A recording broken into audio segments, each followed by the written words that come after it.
Hello, Galaxy. I'm Chris Pirillo, and this is my view in fewer than two. Twitter's getting a new CEO. But really, absolutely nothing changes because Elon is basically still in charge. He's still the puppet master, still the billionaire, still the owner.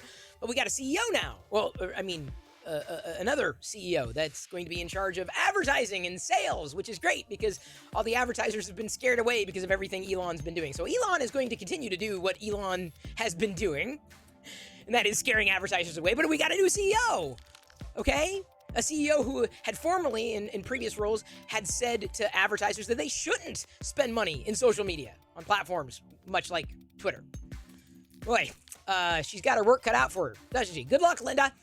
You're a CEO in title. That's great. But with Elon still controlling everything, I really don't expect any changes. Now, if you're someone who's been happy with the direction that Elon's Twitter has been going, cool.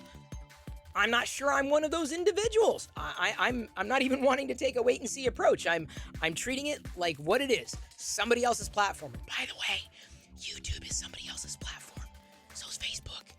Yeah, like all the social media platforms they use, somebody else's. TikTok, somebody else's. Mastodon, it's not somebody else's. It's potentially yours. So I think if Elon really wants to get out of his way, he's got to hire people smarter than him. And yeah, there are people smarter than Elon who would do much better with Twitter than what he's been doing, in my humble opinion.